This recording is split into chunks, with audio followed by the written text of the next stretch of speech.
Wichita, Kansas, AP, Wichita State coach Gregg Marshall got the upgrade he wanted without any drawbacks. Rumored for years for every big-time opening in college hoops, Marshall has always insisted he is happy with the Shockers. But he also had made it clear that he wasn't happy with the way his program was slighted in March, perhaps because of its membership in the Missouri Valley. Well, that changed with the Shockers' move to the American Athletic Conference this season. The Shockers have traded out games against the likes of Southern Illinois and Indiana State for higher-profile matchups with Cincinnati and UConn, and the upgrade in schedule strength should no doubt help when the NCAA Tournament Selection Committee gets to work later this season. "The best part about this," Marshall said, "is I didn't have to sell my house, get a new doctor, get a new lawyer, get a new accountant, take my kids out of school, and get a new school. My job got better in terms of the profile of the league and the opportunity to get in the NCAA tournament. Getting into the tournament has never been a problem, though. The real issue has been the fact that the Shockers have been underseeded.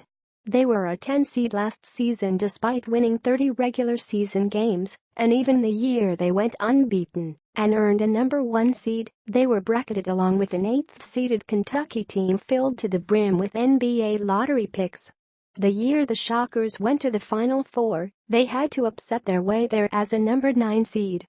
I think everyone has pretty high expectations for us because we are pretty much senior-led," said senior three-point specialist Connor Frankamp. "The new conference is going to be a big challenge for us. We obviously need to get better on some things, but we are coming along pretty good." It helps that the Shockers return their entire starting 5 from last season. That glut of talent, led by the duo of Landry Shamet and Marcus McDuffie, is a big reason why the coaches in their new league picked them to finish second behind the Bearcats this season. "There's a big target on our back," McDuffie said. "Everyone wants to beat us now. I wouldn't say it's a lot of pressure, but we are definitely the team that everyone wants to beat." As the Shockers embark on a new season full of new challenges, here are some things to know. Health check. Shamet had foot surgery in July and McDuffie is recovering from a stress fracture in his foot, and both could be out until December. But if their top 2 scorers last season return close to 100%, that should give the Shockers their full contingent for the start of league play. "All I can do is just rest up," McDuffie said. "Let it heal itself and continue rehab. Tough schedule. Sure, the AUC will be a test. But the Shockers are in the Maui Invitational with the likes of California, Marquette, Notre Dame and Michigan, then visit Baylor and Oklahoma State before a home game against Oklahoma. They also play perennial NCAA tournament darling Florida Gulf Coast. Old faces." Along with Shamet and McDuffie, both juniors, the Shockers return seniors Shaq Morris, Darrell Willis, Zach Brown and Rashard Kelly. All of them played at least 40% of the team's minutes last season, giving them veteran depth.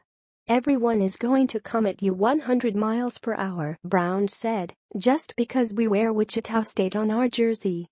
It's the same mindset as before. We have to keep rolling and do what we need to do." New faces. The Shockers signed 7-foot Danish center Asbjørn Midtgaard, though he's raw enough that a redshirt is an option. They also brought in high-scoring junior college guards Amafhe Haynes-Jones and Rod Brown, a springy forward from Tennessee who graduated from high school a year early. Long-range plans. Marshall said one of the benefits of the new league is recruiting. Trips to talent hotbeds such as Texas and Florida open up new options for the Shockers. "I can't think of any downside," he said of the new league. "The only negative is, if you don't play well, you're going to lose. There have been times in the past where we could play just okay and eke out a win. Those days are gone."